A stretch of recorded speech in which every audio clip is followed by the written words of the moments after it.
Well, here with me now is Lise Kjaer, who is a futurologist and founder of Kjaer Global, which is a trend forecasting company based in London. Hello to you.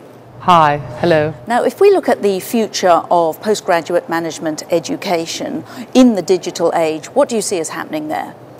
Well, there's a lot of changes out there. Currently, we have understood that the models we have need to be readjusted, and we need to rethink the way we engage with tomorrow's students.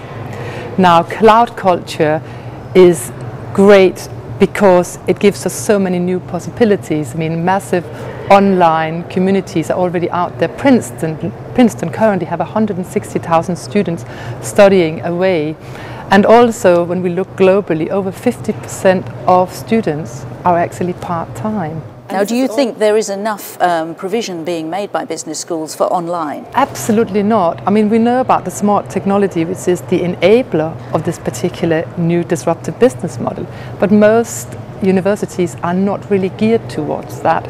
So it is time to completely rethink the way we engage.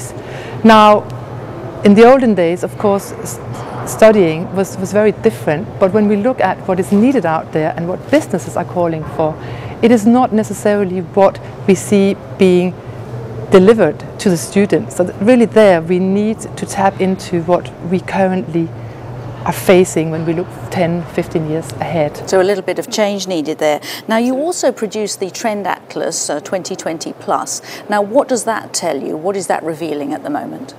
Well, one of the key things in the Trend Atlas, which sort of look at socio-economic drivers and the cultural context where we live in today and what will affect tomorrow, the global citizens are probably one of the biggest trends that stand out. Those are currently the millenniums and Generation Y, because in many surveys it's revealed that over 80% of young people today see themselves as straight out of college they will go and work elsewhere.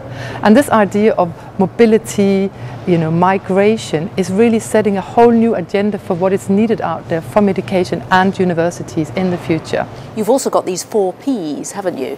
Yes, people, planet and purpose, and then profit, and in that order. So really we need to engage in a much more holistic manner in order to tap into what people really want in the future. And so when you say people first, then planet, what do you mean by that? I mean that we obviously all have understood now that we need to look at the greater picture.